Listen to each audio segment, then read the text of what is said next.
This video will focus on the topic of implicit differentiation. All right, so differentiation just means we're going to find the derivative.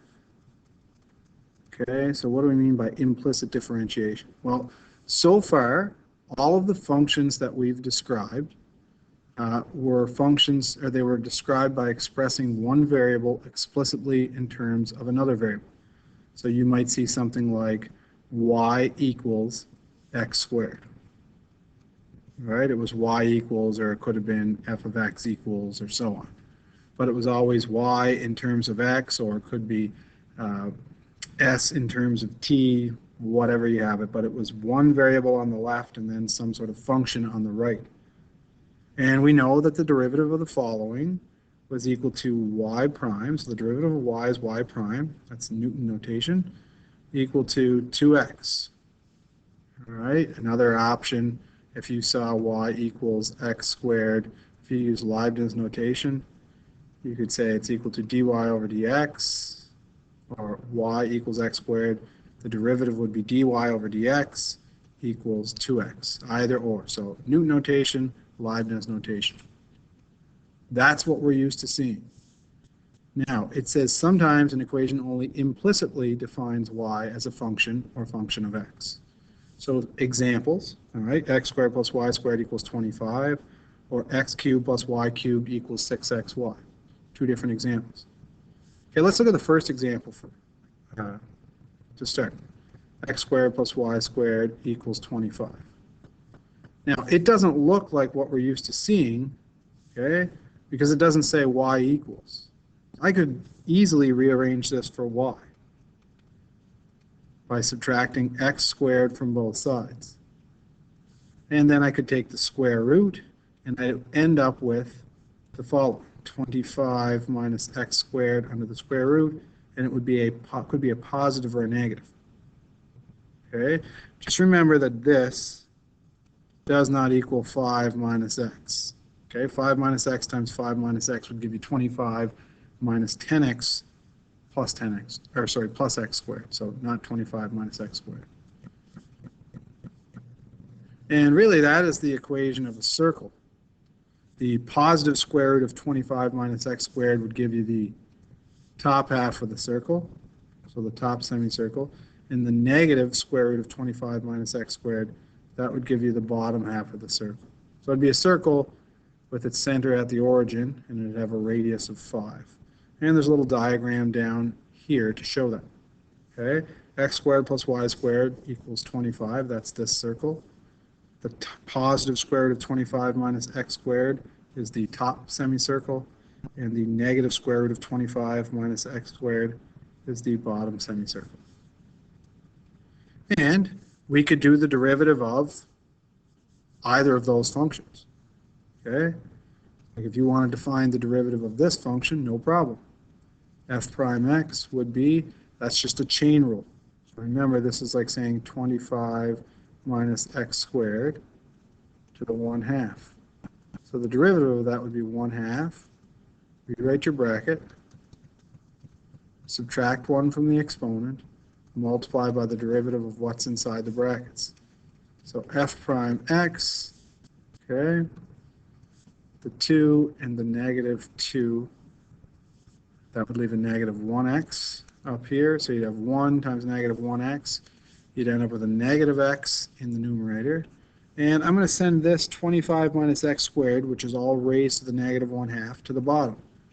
So it'll be 25 minus x squared to the positive 1/2, which I will write as a square root sign. Okay, so there's the derivative. So sometimes, if it's pretty easy to rearrange so that the equation's in the form y equals, then by all means go ahead and do so. All right, and you could do the derivative of g at x same way. It's just you're going to end up with a negative here, which would make that a positive. So it would look the very same, except it would be a positive x over the square root of 25 minus x squared. Okay. There's a way to do that, however, without rearranging, and that is called implicit differentiation. Implicit because the variable y is going to be implicitly expressed in terms of x. And what we do is we first differentiate both sides of the equation with respect to x. Then we would solve for y prime, or I like to use Leibniz notation in this section because I find that if we use y prime, sometimes that might look like just if you forget the prime, it looks like a y, and there's going to be y's in the equation. So I would suggest using dy over dx for any time you take the derivative of y. Okay?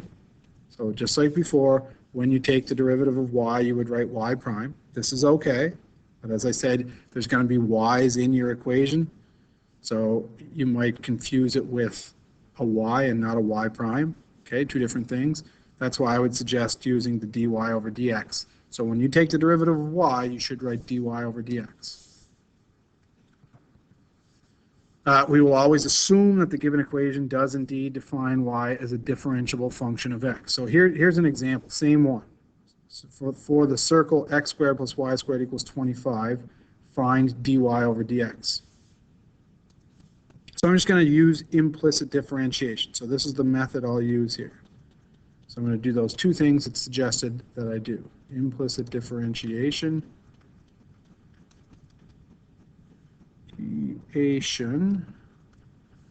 It's going to say x squared plus y squared equals 25.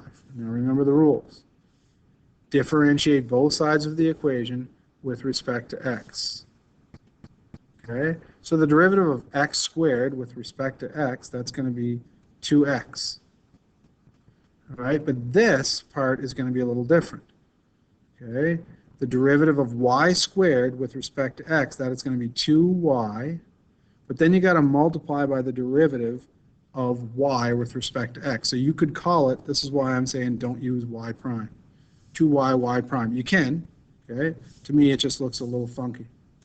So I would like to call it 2 times y times dy over dx. So every time you take the derivative of y, you need this dy over dx there.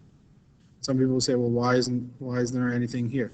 If you think of x squared on its own, if I did a chain rule with that, so it would be 2, rewrite the brackets to the first, and then multiply by the derivative of x. Well, the derivative of x with respect to x would just be 1. So this becomes 2x to the first times 1, or just 2x, like I have here. If you think of doing the y squared, like a chain rule, okay, the derivative of that would be 2 times y to the first, so rewrite your bracket, reduce the exponent by 1, and then multiply by the derivative of what's inside the bracket. Well, the derivative of y with respect to x that's where I'm getting the dy over dx. Again, look no further than back here.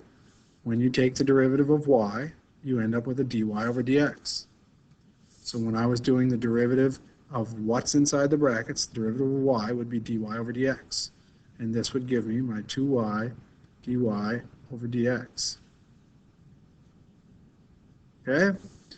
It's going to equal, well, what's the square root of, what is the derivative of 25? The derivative of a constant, it doesn't matter if you're differentiating with respect to x or differentiating with respect to y, the derivative of a constant is always 0. So there is step 1. I differentiated both sides of the equation with respect to x. Now I'm going to solve for dy over dx, or y prime. So step 2, so I've done this, now I'm on to step 2. Solve the resulting equation for y prime, or in my case, dy over dx. Easy enough to get dy over dx by itself. I am just going to rearrange this equation, and then I will divide both sides. So I subtracted 2x from both sides. They go away, leaves 2y times dy over dx. 0 minus 2x is negative 2x. Now I'm going to divide both sides by 2y. Okay, those would go away. It would leave dy over dx.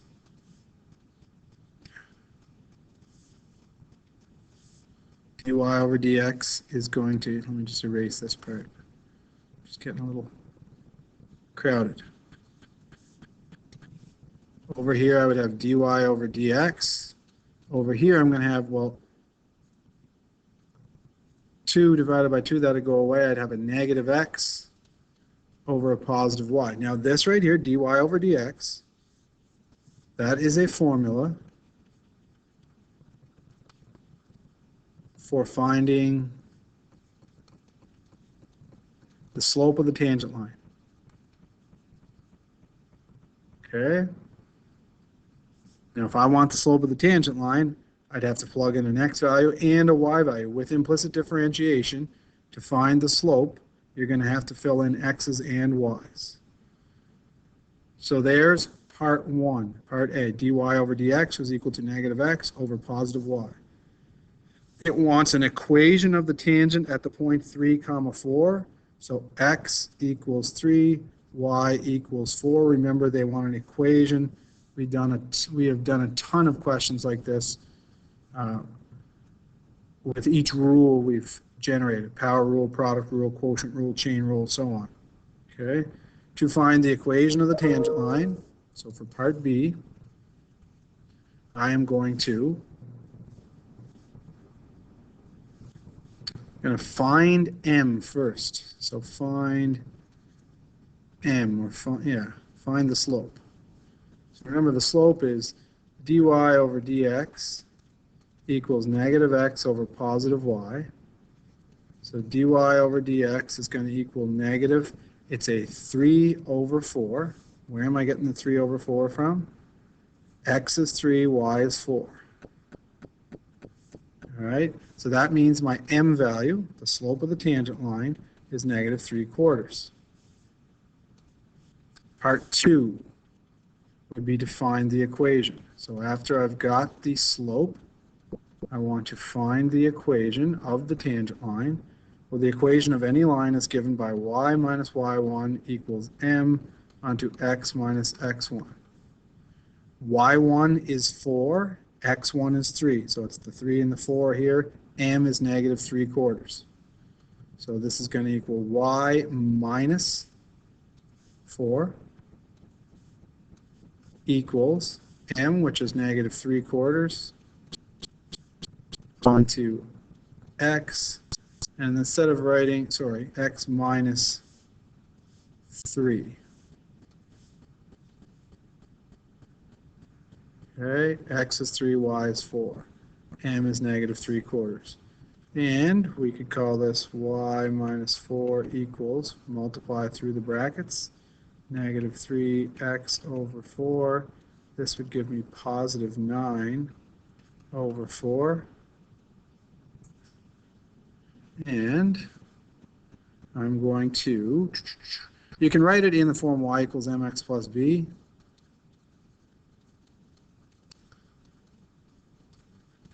So I'd add 4 to both sides, or I'd drag this guy over across the equal sign and make them a positive 4. To add those two things, this one and this guy, these terms, because they're constants, 9/4 plus 4 over 1, that's going to be 9 over 4, plus 4 over 1 would become 16 over 4. And I would write this as y equals negative 3/4 x plus 25 over 4. That is fine with me. Okay, perfect.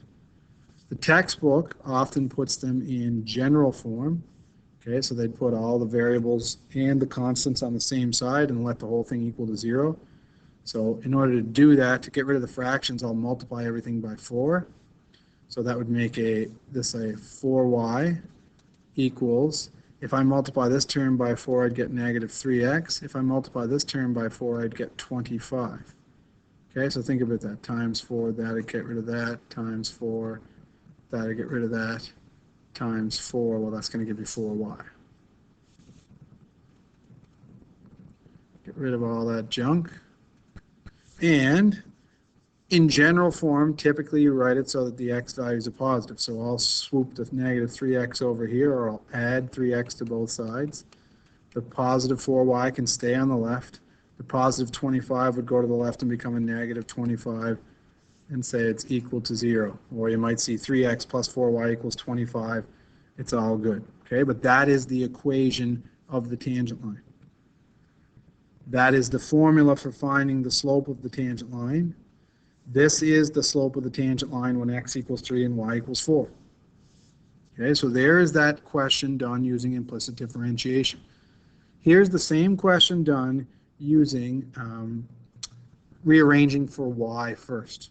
Okay, so like we said, when we rearrange for y, we get y equals plus or minus the square root of 25 minus x squared. Since the point 3 comma 4, think about that. 3 comma 4, that would be right 3, up 4. That would be in quadrant 1. All right, it would be on the upper semicircle. All right, 3 comma 4 would be 3 to the right, up 4, somewhere over here on the semicircle. So we can differentiate this function. Okay, so I'll show you the same question and just focus on the upper portion of the semicircle.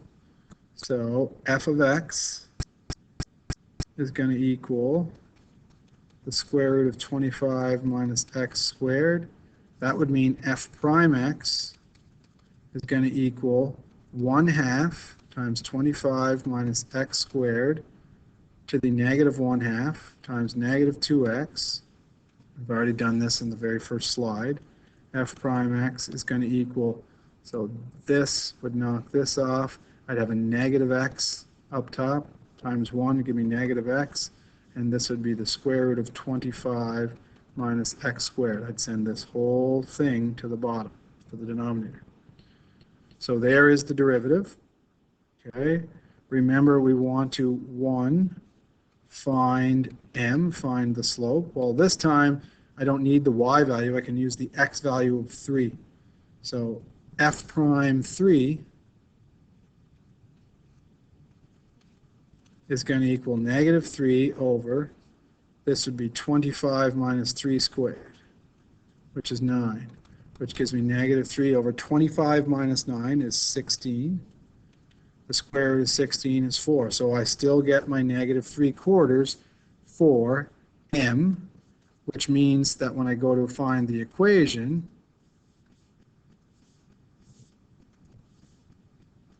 I should still end up with the same equation. So find the equation. You will see that y minus y1 equals m onto x minus x1. Y minus 4 equals negative 3/4 onto x minus 3. Y minus 4 equals negative 3x over 4 plus 9 over 4. Add 4 to both sides. Y is going to equal negative 3/4 x. This would be plus 9 over 4 when it comes over, right? Add 4 to both sides. 4 over 1, 16 over 4, that would give me 25 over 4. That is the same answer that I got back here, negative 3/4 x plus 25 over 4. So it doesn't matter which way you do it. And here it is further, 3x plus 4y equals 25, or that could be written as 3x plus 4y minus 25 equals 0. So there it is in general form. Same answer that we got using implicit differentiation right down here. 3x plus 4y minus 25 equals 0. Okay, so implicit differentiation. Now sometimes it's the only way of doing it. All right, like if you try and rearrange this for y, so right, subtract x cubed.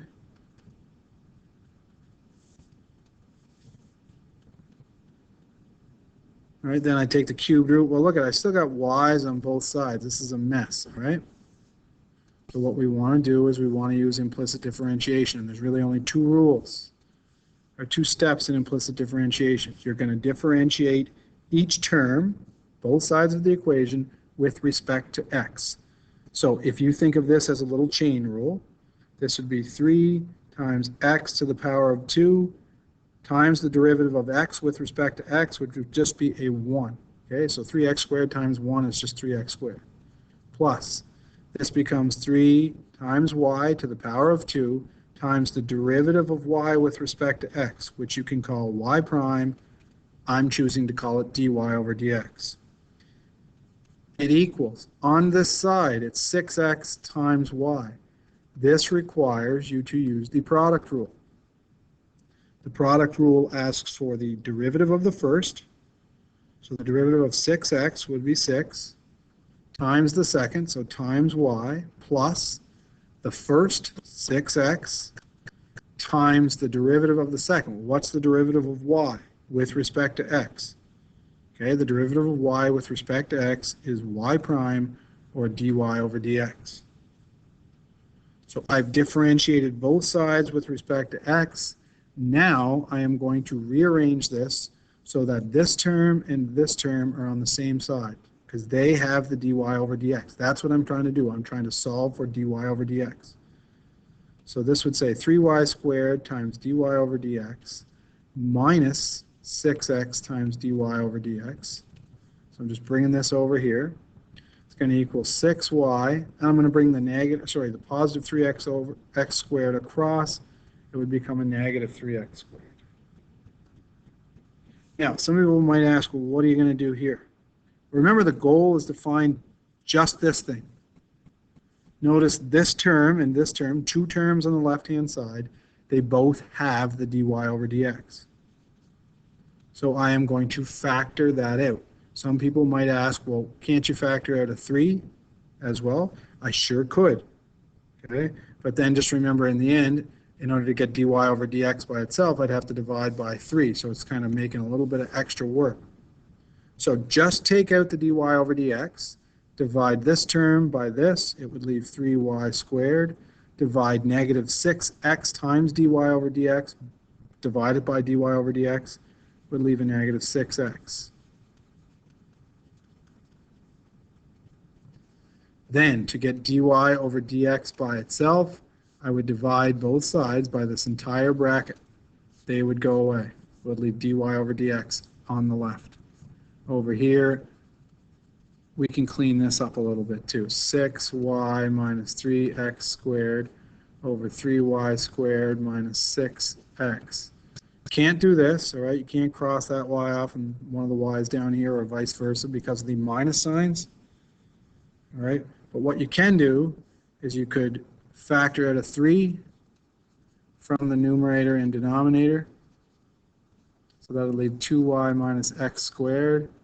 If you factor a 3 from the denominator, you'd have y squared minus 2x.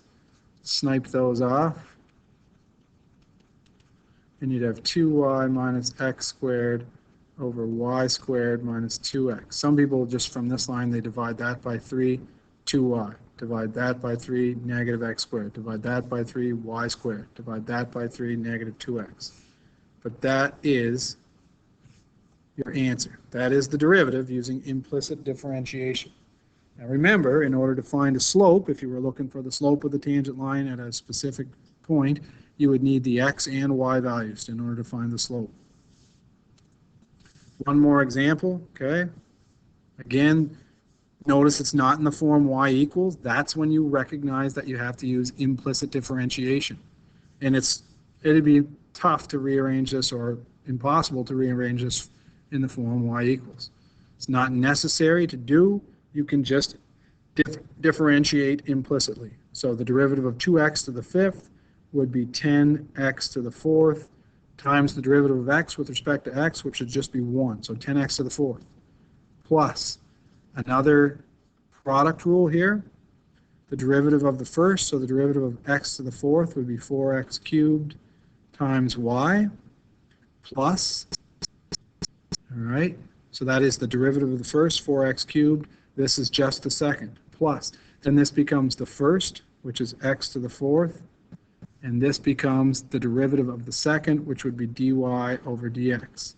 So f prime, if this is f of x and this is g of x, there's f prime g plus fg prime, product rule, plus the derivative of this term would become 5y to the fourth. But remember, when you're differentiating with respect to x, the derivative of y becomes dy over dx. The derivative of 36 would be 0. Okay, I am going to leave these two terms, x to the fourth dy over dx, this guy, and the 5y to the fourth dy over dx. I'll leave them on the left, which means this and this are going to go to the right. So I'd end up with negative 10x to the fourth minus 4x cubed y. Okay, so I move this and this to the right. Factor out a dy over dx. Both of these terms have a dy over dx. It would leave x to the fourth plus 5y to the fourth, so check that out. This term divided by the common factor would leave x to the fourth. This term divided by the common factor would leave 5y to the fourth. Nothing happening on the right. Then I'm going to divide both sides by this entire bracket. So I would end up with negative 10x to the fourth minus 4x cubed y. And then this would be x to the fourth plus 5y to the fourth. Now, there's nothing common to all four of the, like, yes, you could factor out a negative 2 if you wanted on the top, or a negative 2x cubed. All right, but it's not going to simplify. There's nothing that comes out of those that would cancel something from the negative 2x cubed. So you can leave your answer like that. That's fine with me. A common way you would see that answer, probably a more common way to see that answer, would be to factor a negative out of the top, and it would leave 10x to the fourth plus 4x cubed y over x to the fourth plus 5y to the fourth. Okay, either or. I would mark either of those correct. Even if you factored out the 2x cubed, I'd mark that right as well. So if you called it a negative 2x cubed onto x to the 5x, and this would be negative 2x cubed. That would give me a positive y.